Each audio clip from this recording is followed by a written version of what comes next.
तस्वीरें हम दिखा रहे हैं रिया चक्रवर्ती के घर से। रिया चक्रवर्ती निकल चुकी हैं, आज उनको पहुंचना है सीबीआई के सामने हाजिर होना है एक बार फिर से, और ये चौथा दिन है जब रिया चक्रवर्ती से पूछताछ हो रही है। डीआरडीओ गेस्ट हाउस उन्हें पहुंचना है, सीबीआई की टीम वहां पर मौजूद। हालांकि रिया ने इससे पहले सीबीआई से इस बात की शिकायत भी की थी कि उनके साथ जो है बदसलूकी हुई या उन्हें सुरक्षा दी जाए, लिहाजा सुरक्षा के तहत सुरक्षा के साथ उनको आगे डीआरडीओ गेस्ट हाउस ले जाया जा रहा है। मुंबई पुलिस की एक टीम भी वहां पहुंची है, फीमेल ऑफिसर्स भी डीआरडीओ गेस्ट हाउस में मौजूद हैं।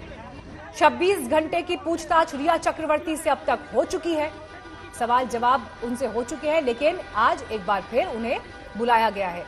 लेकिन इसके अलावा जो बाकी लोग भी पूछताछ में लगातार शामिल हो रहे हैं, तो ऐसे में आमने सामने का संवाद और मीतू सिंह से भी आमना सामना रिया चक्रवर्ती का कराया जा सकता है, ताकि जो एक तस्वीर हम ये उभरती हुई देख रहे हैं, my words versus your words, यानी हमारा पक्ष वर्सेस उनका पक्ष।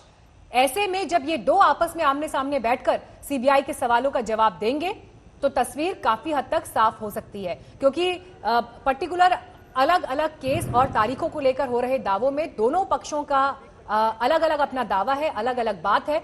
अब ऐसे में सीबीआई इस आमने सामने की पूछताछ में कैसे सच उगलवाएगी, ये देखना होगा।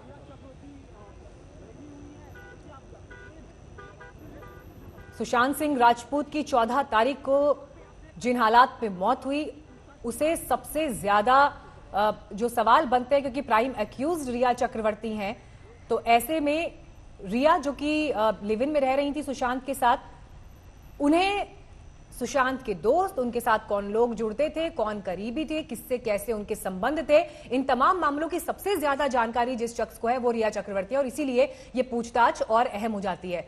शम्स, जिस बात का जिक्र मैं कर रही थी, जब परिवार जो ये पारिवारिक झगड़े की भी जो एक तस्वीर उभरी है इस पूरे केस में, उसमें एक वर्जन एक पक्ष का, दूसरा वर्जन दूसरे पक्ष का। ऐसे केसेस में जो कि पारिवारिक झगड़े का मामला है, ऐसे केसेस में सीबीआई जैसी एजेंसी किस नजरिए से इस पूरे मामले को देखती है और कैसे पूछताछ होती है इन केसेस में? देखिए मीनाक्षी, यहाँ पे 4 चीजें हैं कुल इस केस को अगर आप उठाकर देखें। यहाँ पे पारिवारिक झगड़े की बात है, वो क्यों है पहले ये समझना चाहिए।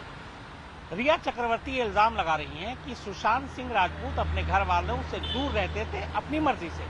सुशांत के परिवार वाले ये इल्जाम लगा रहे हैं कि रिया चक्रवर्ती ने सुशांत को उसके परिवार से दूर कर दिया। अब इन दोनों चीजों में सच क्या है, ये सीबीआई जब दोनों पक्षों को सुनेगी उसके बाद ये क्लियर हो जाएगा कि कौन गुनहगार है। क्या सुशांत वाकई अपने घर से दूर रहना चाहते थे, या फिर रिया ने सुशांत को उनके घर वालों से दूर कर दिया। तो रिया का अपना पक्ष है, दूसरा पक्ष कैसे सामने आएगा? तो वो रिया की बहनें हैं, चाहे वो मीतू हो, प्रियंका हो या उनके पिताजी हो, ये सारे लोग बताएंगे कि असली वजह है क्या। दूसरी चीज है इसी मामले से आगे जुड़ा हुआ और इसी सवाल से जुड़ा हुआ, वो है ड्रग्स और डिप्रेशन। क्या रिया की वजह से सुशांत डिप्रेशन के शिकार थे, या सुशांत डिप्रेशन के शिकार ही नहीं थे? क्या रिया की वजह से सुशांत ने ड्रग्स लिया, या रिया की जिंदगी में आने से पहले ड्रग्स लिया? इन चारों चीजों के अगर आप मिलाकर देखेंगे तो इससे आपको बहुत सारी क्लैरिटी हो जाएगी, सामने सवाल के जवाब मिलेंगे कि एक्चुअल में है क्या। पारिवारिक झगड़ा, नशा, इसके अलावा तनाव और दबाव, जो डिप्रेशन की बात हो रही, इन सारी चीजों ने मिलकर सुशांत की जिंदगी में कुछ उथल पुथल पैदा किया था। अगर नहीं तो फिर क्या वजह थी? अगर ये सारी चीजें थी तो क्या ये सारी चीजें, अगर मान लीजिए केस सुसाइड का है तो वो उस खुदकुशी की एक वजह बनी, और अगर ये सारी चीजें नहीं और ये मामला कत्ल का है तो क्या पैसे, झगड़े और बाकी कोई साजिश इसमें शामिल है? तो इन चारों चीजों को लेकर ही सीबीआई का पूरा फोकस है कि पारिवारिक झगड़े का सच क्या है। दोनों पहलुओं से जानना होगा, इसीलिए मीतू को भी बुलाया गया। और खास बात इसलिए भी है कि मीतू के घर से जाने से करीब करीब 36 घंटे के बाद सुशांत की मौत होती है। तो वो जो 36 घंटे पहले की पूरी कहानी है, जब तक मीतू थी, वो सच्चाई वही बता सकती है। और उम्मीद ये जो हमारी खबर है कि शायद आज मीतू यहाँ हो, बहुत मुमकिन है मीतू और रिया भी आमने सामने हो।